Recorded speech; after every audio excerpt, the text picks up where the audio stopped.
¿Qué tal, queridos estudiantes? El siguiente video corresponde al capítulo 6. En su enunciado dice un recipiente cilíndrico, tiene un ala rectangular y extremos semicirculares.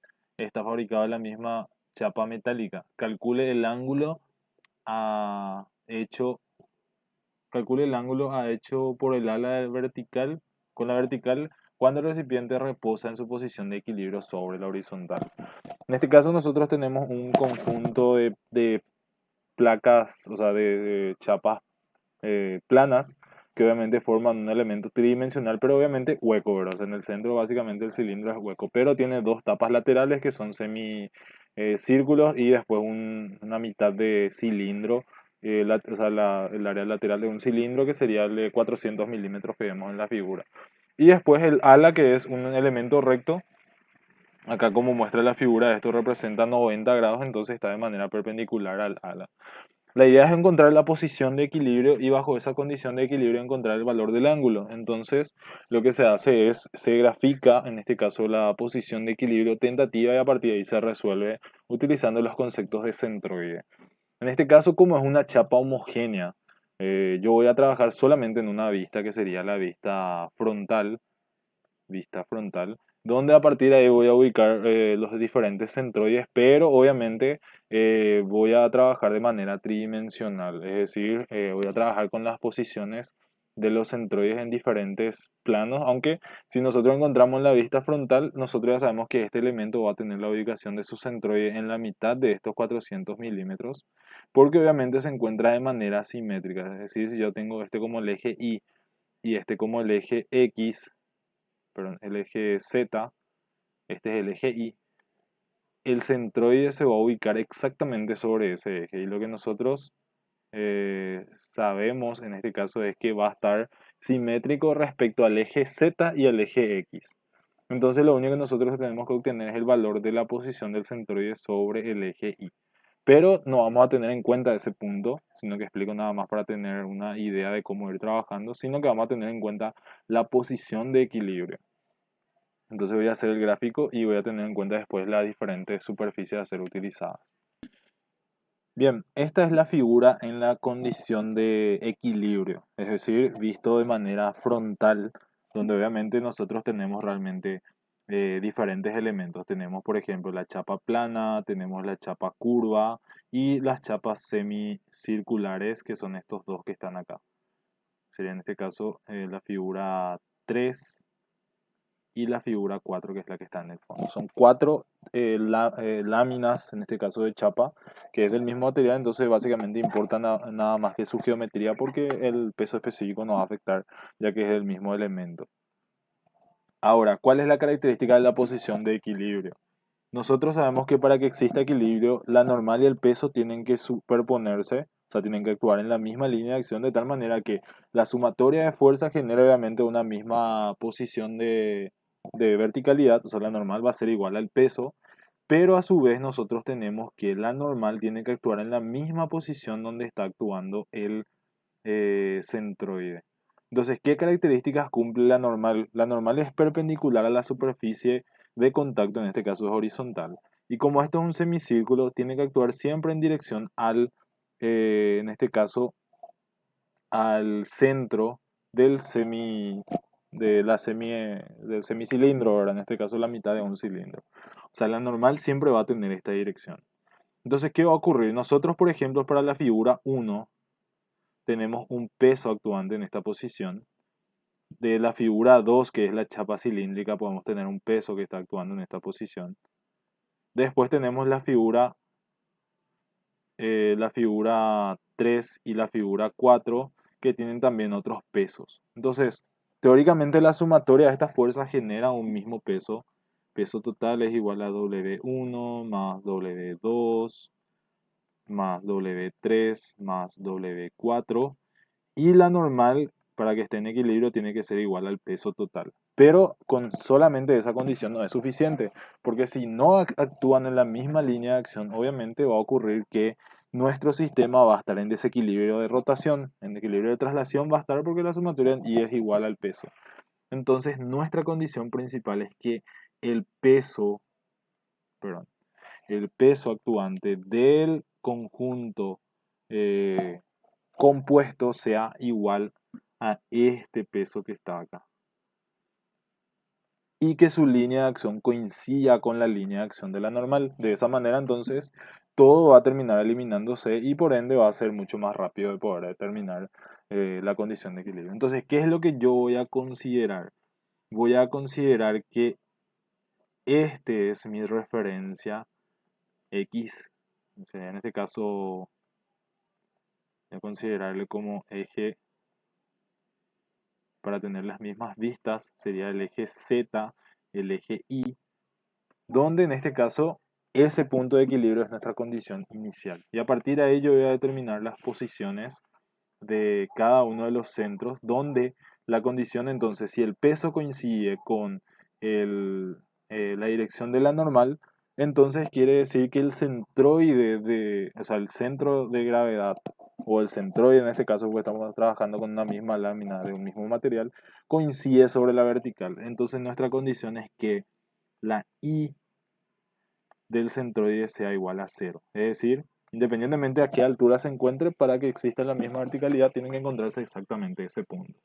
Y como nosotros tenemos una posición genérica, que sería la posición de la perpendicular actuante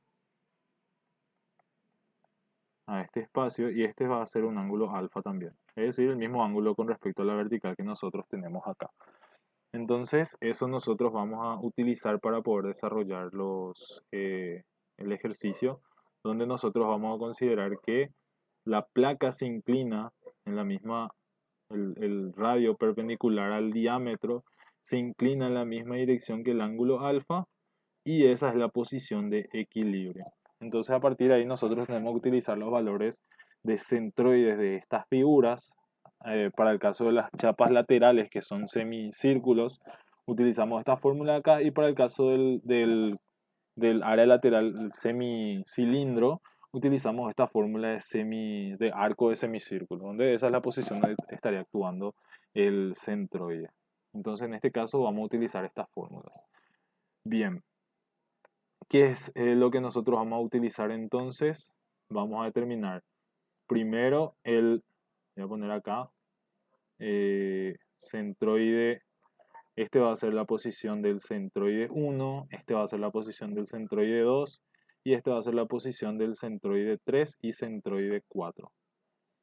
Entonces lo que yo tengo que determinar es la posición de la dimensión en X, perdón, en Y, que sería en este caso Y2, después determinar la posición de, en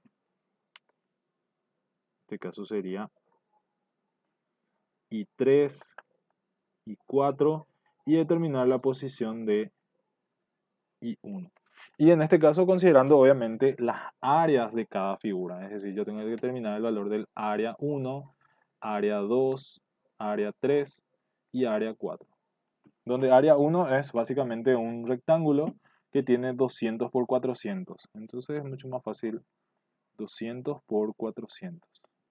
Área 2, que es el semicilindro, ¿verdad? El área lateral del cilindro a la mitad, sería pi por radio, ya que en este caso sería, en vez de toda la circunferencia, es la mitad. 2 pi por radio sería todo el perímetro de la base, pero es la mitad. Entonces pi por radio, 150, por la altura, que en este caso es igual a 400. El área 3 y el área 4 serían las áreas de los semicilindros, que es pi por radio al cuadrado sobre 2. Pi por radio al cuadrado sobre 2. Entonces, esas serían las 4 áreas a tener en cuenta. Entonces, el centroide que nosotros vamos a tener va a ser el centroide de área. Entonces, otra cosa que nosotros tenemos, por ejemplo, es que este ángulo que está acá también va a ser alfa, y este ángulo que está acá también va a ser alfa. Entonces, lo que vamos a hacer para determinar, por ejemplo, la coordenada en I1 va a ser igual a ver, en este caso va a ser la altura que nosotros tenemos considerado acá es 150, que es el radio del semicírculo. Este valor para nosotros es 200. Y nosotros la vertical sería 200 por seno del ángulo. Pero en este caso nosotros utilizamos este segmento que está acá, que para nuestro caso sería entonces 150 seno del ángulo alfa. Y la proyección vertical sería 150 coseno, perdón, este sería, en vez de 150 sería 200. Pero a mí me interesa solamente la proyección horizontal. Entonces yo estaría utilizando este segmento que está acá. Esto es 200 por seno de alfa y este sería, este segmento de acá sería 150 por coseno de alfa. Después, en este caso, por ejemplo, como estos son funciones de estos elementos que están acá, para el caso eh, de la figura 2, nosotros tenemos que tiene que ser 2pi por radio, pero medido siempre de manera perpendicular al radio que sería este. Entonces volvemos a proyectar con respecto a la horizontal. Entonces, para el caso de el centro 2, este segmento sería 2 veces el radio, que es 150, sobre pi por seno del ángulo alfa. Eso sería para nosotros el valor de I2. El valor de I3 y I4, que es de los semicírculos, sería utilizando esta expresión que está acá, que es igual a 4R sobre 3pi. Entonces, en este caso, voy a utilizar este segmento que está acá. Voy a borrar este que...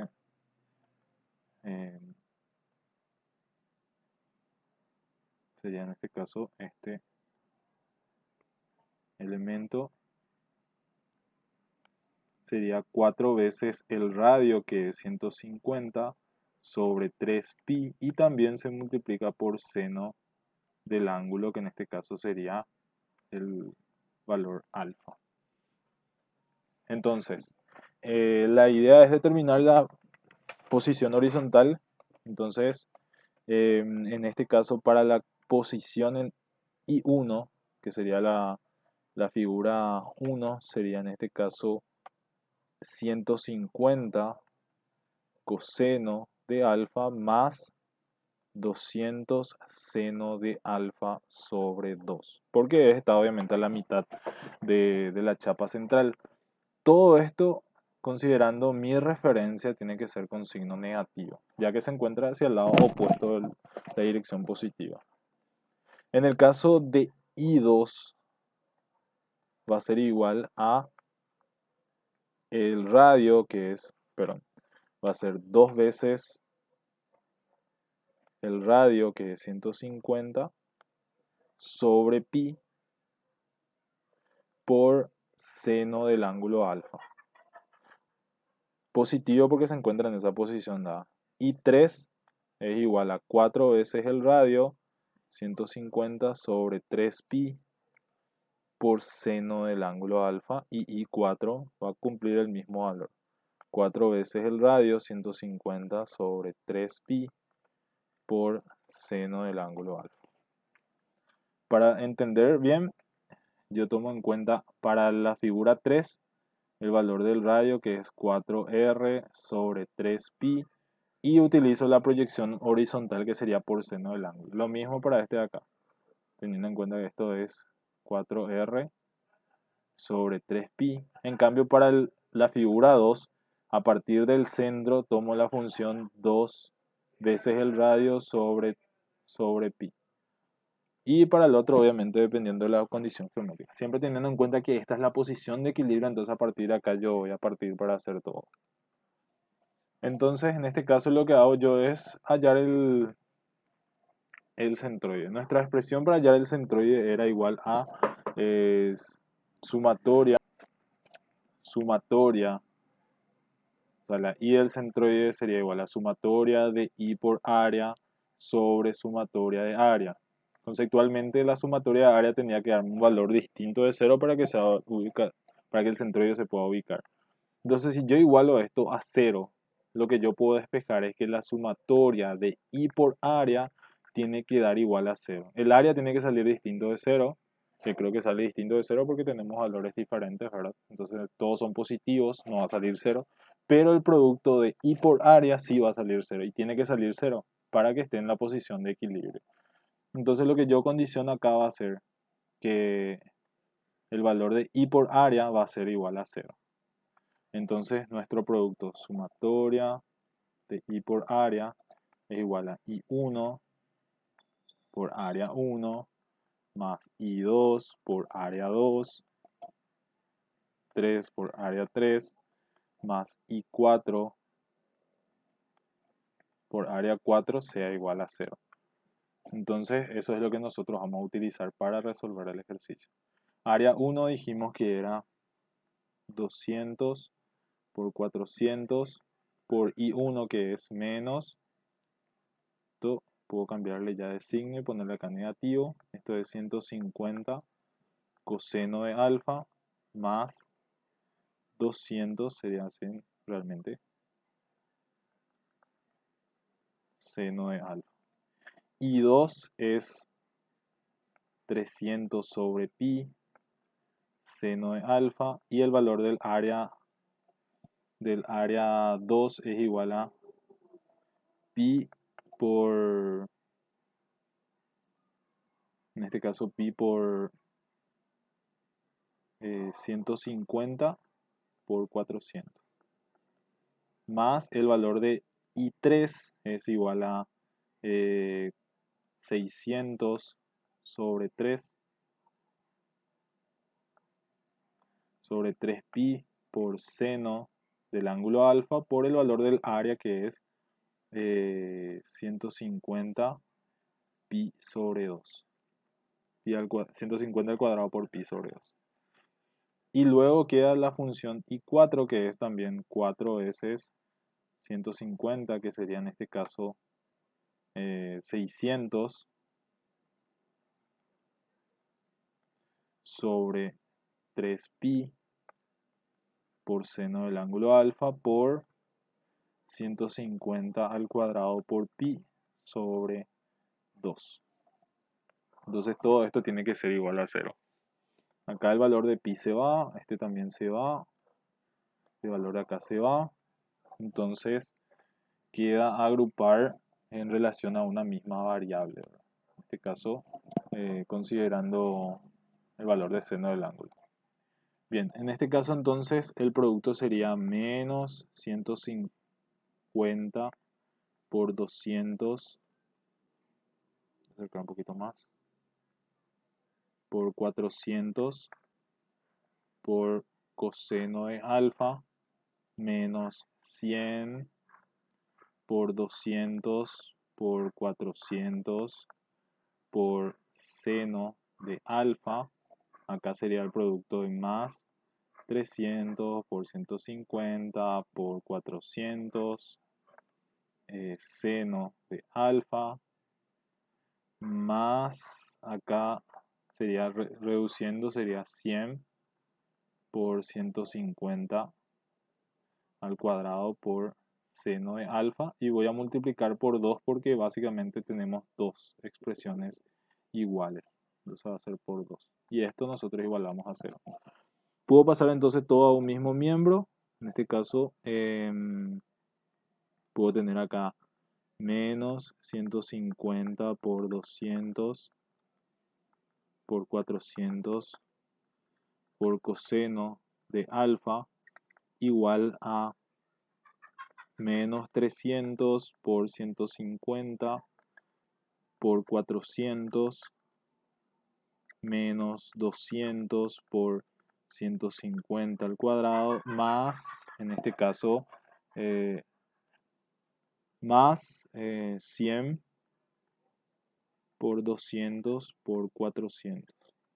Y todo esto multiplicado por el valor del seno del ángulo. Entonces lo que yo voy a hacer es despejar seno de alfa sobre coseno de alfa, que va a ser igual a la división de menos 150 por 200 por 400 sobre menos 300 por 150 por 400 menos 200 por 150 al cuadrado más 200 por 100 por 400. Entonces puedo sacar el valor de tangente alfa a partir de esta expresión. Entonces sería menos 150 por 200 por 400 sobre menos 300 por 150 por 400 menos 200 por 150 al cuadrado más 200 por 100 por 400. Entonces esto da 24 sobre 29, entonces puedo obtener el valor del ángulo alfa a partir de hacer tangente inverso de ese valor, 39,61. Entonces ese tiene que ser el valor del ángulo para que la condición de equilibrio se mantenga en la posición indicada en la figura.